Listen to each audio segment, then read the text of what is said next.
We are going to do an experiment where we apply a voltage to each face of this IPMC material, otherwise known as ionic polymer metal composite. This ribbon-like material was kindly provided to us by Moshe Shananpour of Environmental Robots up in Maine. So let's see what happens when we apply a voltage to each of the faces of this ribbon. The voltage is applied with a laboratory benchtop DC supply. It's adjustable from 0 to 60 volts and can put out whatever current is needed. It's a highly regulated supply.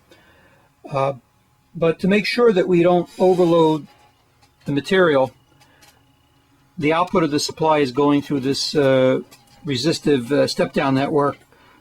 We have a 1000 ohm in series with 100 ohm. So we have about a 10 times step down to make sure that we're safe.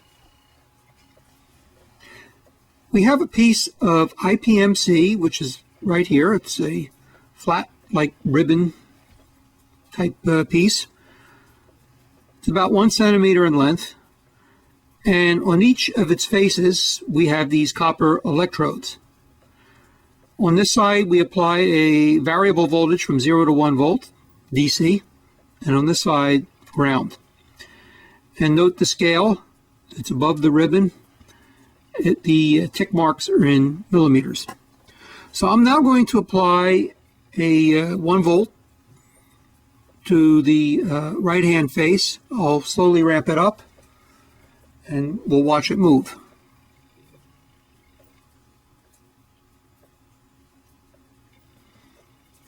That's put the 1 volt applied. And it's staying there. We leave the 1 volt.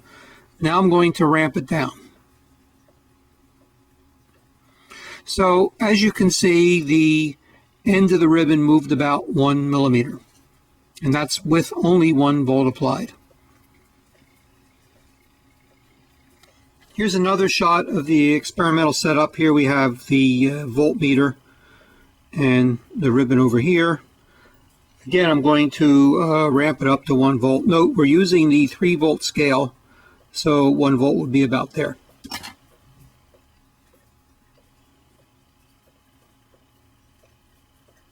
I'm ramping it up.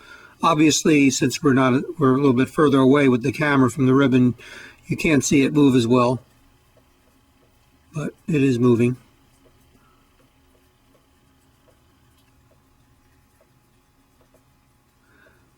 You may ask, why don't I ramp the voltage up past the volt? Well, the reason is I'm reluctant to, because the material can get damaged. The ions somehow within the material get messed up, and internally the material can get damaged. So given the scarcity of the samples that I have, I'm very reluctant to do that.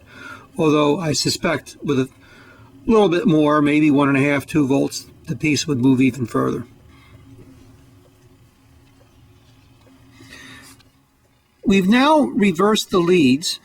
That is, the positive 0 to 1 volt is now on this side, and the ground is on this side here. So let's see what happens. I'm going to ramp it up to 1 volt. Now applied to the left side.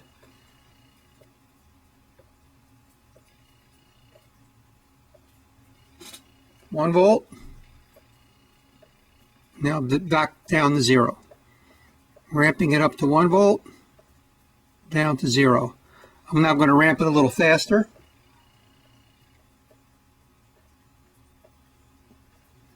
And now I'm going to shut it off. 1 volt. Here we go.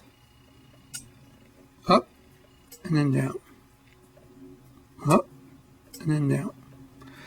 So, yeah, it does take time to respond. That's a given. But the important observation here is that by reversing the polarity, we reverse the direction of the movement. We're now going to look at the current going through the material. We have the power supply, which is going through a DC ammeter. Goes to the ammeter and then to the positive 0 to 1 volt side, and then current goes through the ribbon and then to ground on this side here. So I'm going to, like before, apply the 0 to 1 volt on the left side, and we'll watch the meter. So I'm now going to move the camera to the meter.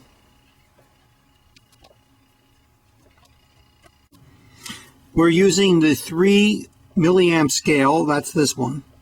So 1 milliamp would be at about there. So here we go. I'm going to ramp it up to about 1 volt.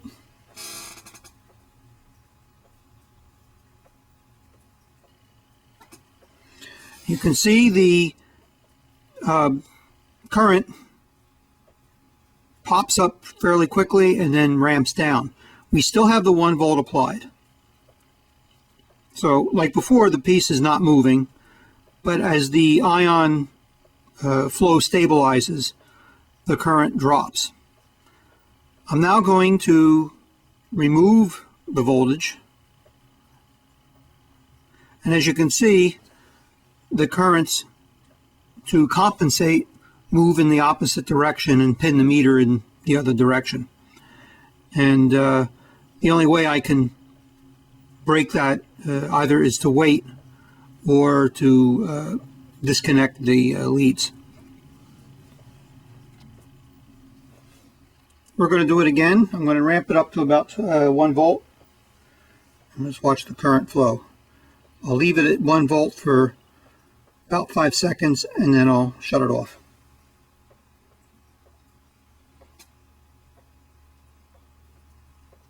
One volt.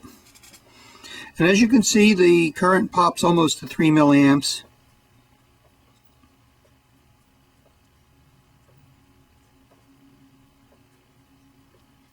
Now it comes down. This time it's a little different.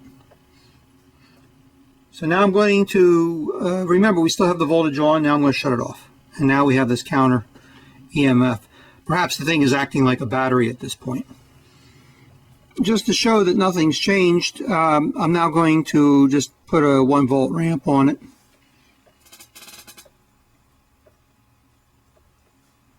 Here we go.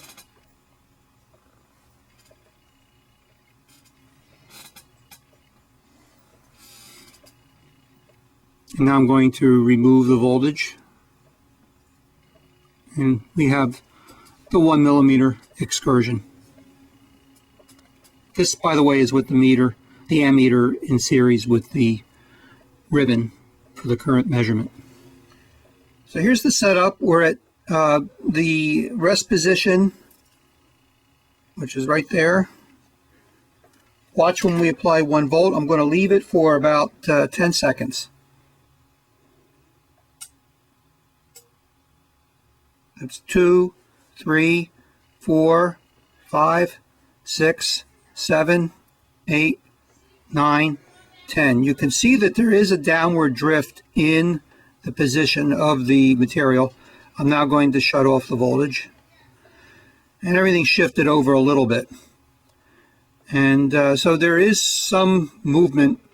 You can see it's possibly moving slightly back to the left again to the rest position. So when the voltage is applied and removed, the position of the ribbon does shift, and eventually it gets back to its rest position. Okay, I'm going to get a little riskier and apply more than 1 volt. So let's see what happens. I'm going to ramp it up. Here's 2 volts. So now we have a substantial excursion of about 4 millimeters, almost 5. And you can see it is headed back a little bit. And now we're going to shut off the voltage. Voltage is off, and it eventually returns to its rest position with a slight offset. And if we leave it off long enough, it will then move back toward the left again and reach approximately the home position that we started with. You can see it's starting to move back.